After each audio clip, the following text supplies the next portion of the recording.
Hello everyone, myself Viren Patel, associated with LJ Institute of Engineering and Technology.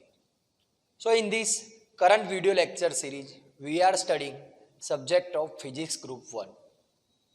Till now, in this chapter of wave motion and acoustic, we have learned about the various types of wave motion, classification of sound wave, classification of musical sound, and characteristic of musical sound, along with sound absorption and reverberation. Now, in this video, we are covering the topics such as damped harmonic motion.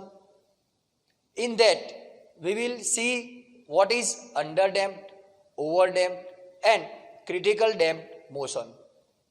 Further, we will see forced oscillation, resonance, damped vibration, and forced vibration. So let's start with the first topic, that is damped harmonic motion. So if we observe an oscillating pendulum, then its amplitude of oscillation goes on decreasing due to resistance offered both at the supports and by the surrounding air, and ultimately it stops. So the friction force always opposes the motion where it is going away from the equilibrium position. Hence, the energy given in the initial displacement is converted slowly but continuously into the heat in doing the work against friction. This energy is never returned to the body. This phenomena is called as energy dissipation. As a result of energy dissipation, the amplitude of oscillation of the body diminishes with each oscillation. Now, when the whole of the initial energy of the oscillating body is dissipated, the amplitude of oscillation becomes zero. And the phenomena of decay in amplitude of oscillations is known as damping. Or we can say that this process of decreasing in amplitude of oscillation is known as damping. Now, you can see in the figure a mass suspended from the spring set to vibrate in air will vibrate for a larger time as compared to the mass which vibrates partially in the air. Damped oscillations are not sinusoidal but are much more complex. So the period is no longer a characteristic of oscillation but it depends on the amplitude. Damping force is resistive, it opposes the motion because it is always in opposite direction to the motion. To explain the damping, we may assume that in addition to the restoring force that is given by F is equals to minus kx, there is a damping force that is opposed to the velocity friction and viscosity are such kind of forces. So, a damping system is subjected to the following two forces. First one is restoring force proportional to the displacement but oppositely directed. And second one is the friction force proportional to the velocity but oppositely directed. So the damping force F dash equals to minus BV, where B is a constant and that depends on the medium and the shape of body. The resultant force on body is now the addition of these two forces, that is F plus F dash equals to minus Kx minus B into V.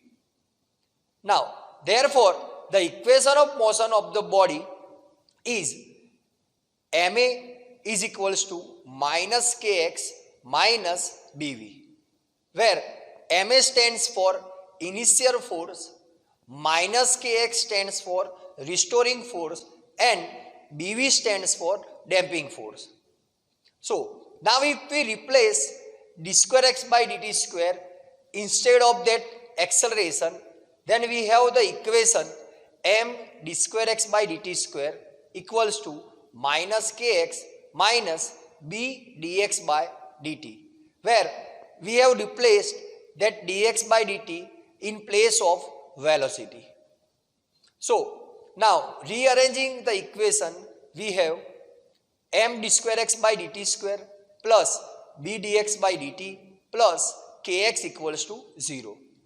So dividing the equation by m, we have d square x by dt square plus b by m dx by dt plus k by m into x equals to 0. Now here you can see that gamma is replaced by b by m and omega 0 square is replaced by k by m, where these two factors gamma equals to b by m is known as damping coefficient of system and omega 0 is equals to under root k by m, it is natural frequency of system. So replacing both that factors gamma and omega 0, we have final equation, that is d square x by dt square plus gamma dx by dt plus omega 0 square into x equals to 0. So above equation is a differential equation. A simple solution of this equation is given by x equals to a0 e raised to gamma by 2 into m cos omega t plus phi. Now the angular frequency of damped oscillation is given by omega equals to under root omega 0 square minus gamma upon 2m raised to square. The damped angular frequency omega is less than the natural angular frequency omega 0, that is given by under root k by m. Now let's discuss the different cases. So let's start with weak damping, or it is also known as underdamped oscillation.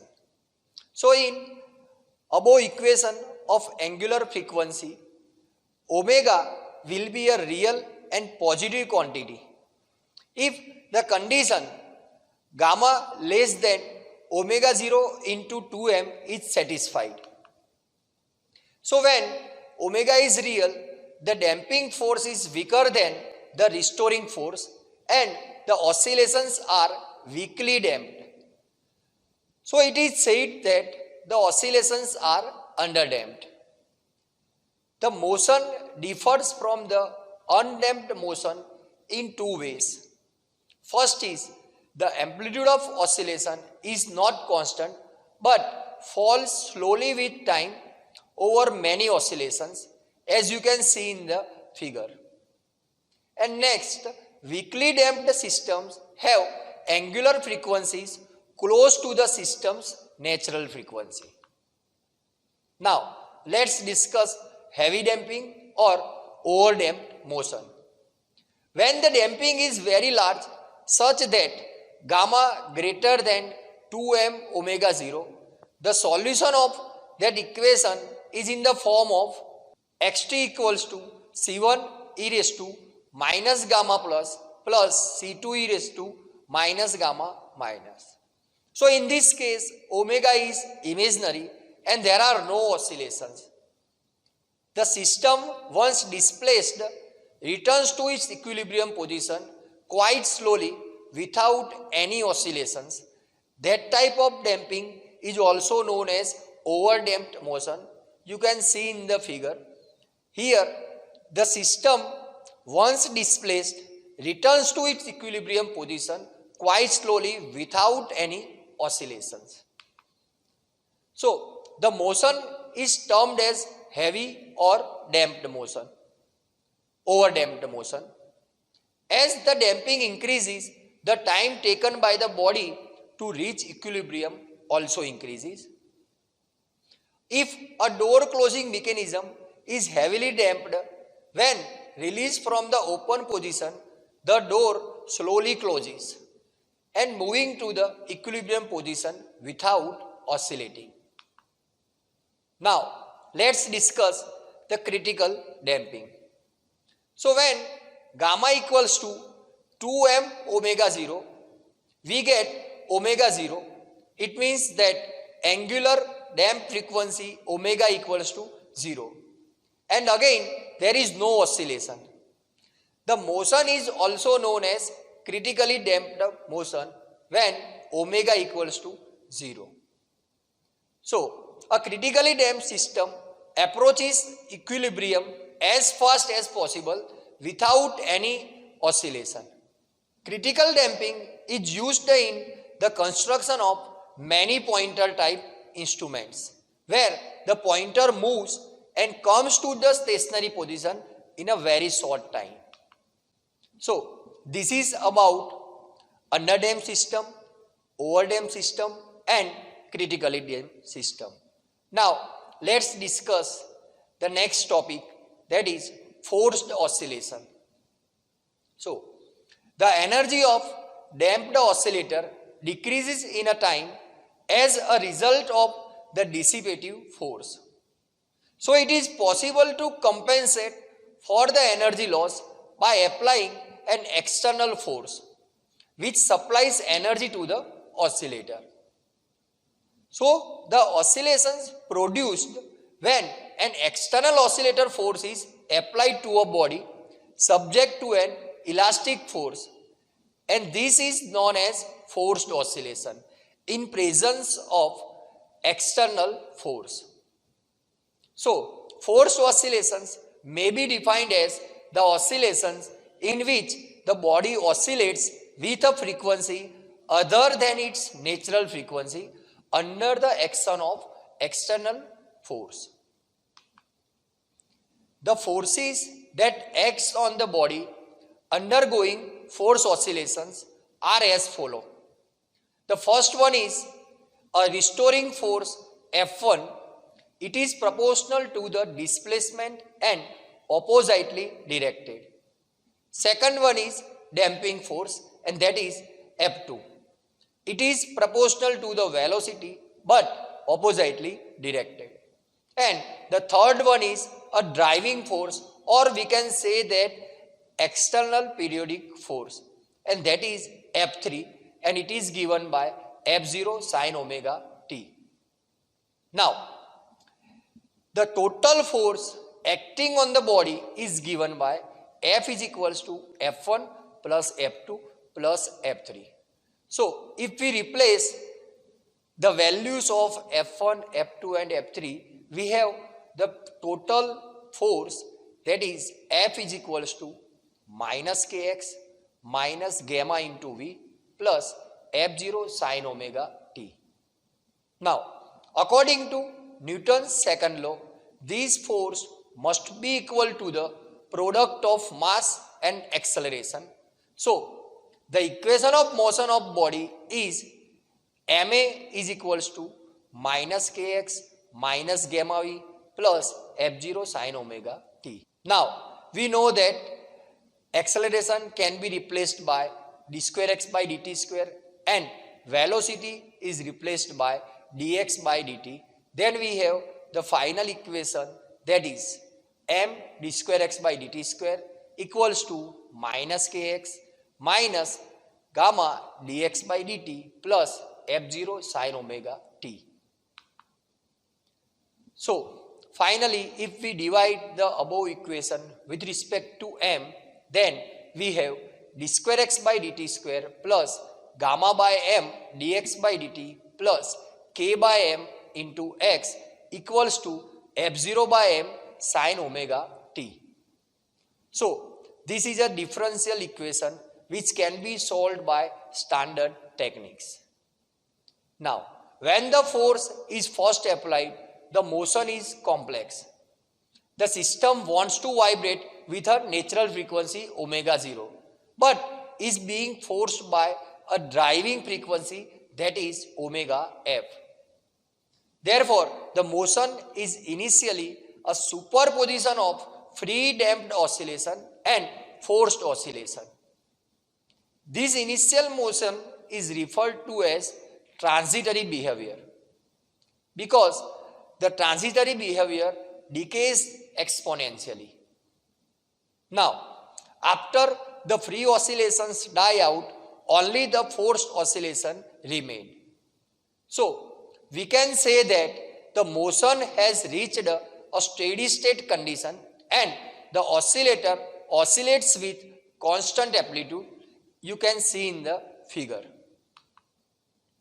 So, in steady state, the body is forced to oscillate with angular frequency omega f of that applied external force. And the solution of that above equation is given by x is equals to a sine omega f into t minus alpha, where capital A is amplitude of forced oscillation and alpha is the phase angle between displacement x and external force F3. Both the amplitude A and the initial phase alpha are not arbitrary constant but are fixed quantities. They depend on the frequency of applied force. So, the larger the difference between omega f and the natural frequency omega 0, the smaller amplitude of the oscillator to respond to the applied force when the forcing frequency is not near the natural frequency. Now, it can be shown that the amplitude of forced oscillation is given by A is equals to f0 by m upon under root omega 0 square minus omega r square whole raised to square plus gamma into omega f upon m whole raised to square. So, at constant values of f0, m and gamma, the amplitude of free oscillations depends on the ratio of frequencies of driving force omega f and free undamped oscillations omega 0. So, the equation indicates that the forced oscillations are not damped but are of constant amplitude. It means that the external agent overcomes the damping forces and provides the energy necessary to maintain the oscillations. Now, let's discuss resonance. So, if we bring a vibrating tuning fork near another stationary tuning fork of the same natural frequency as that of vibrating tuning fork, we find that stationary tuning fork also starts vibrating, and this phenomena is known as resonance. Similarly, the phenomena of making a body vibrate with its natural frequency under the influence of another vibrating body with the same frequency, it is also known as resonance. Now, let's discuss damped vibration. A vibration or oscillation occurring in a damping medium is known as damped oscillation. So, a damping medium tends to damp the motion of oscillator generally by the frictional force. As a result, a portion of energy of vibration is converted to heat energy and the amplitude of vibration gradually decreases over time. So, to continue the vibration with the same amplitude, a force can be applied in two ways. So, first is an impulsive force can be applied at a regular interval to restore the initial total energy, and the next is constant force is applied which cancels the loss due to the friction. Now, let's discuss forced vibration. So, forced vibration occurs when the object is forced to vibrate at a particular frequency by a periodic input of force. So, a body which is capable of vibrating can also be made to vibrate at desired frequency.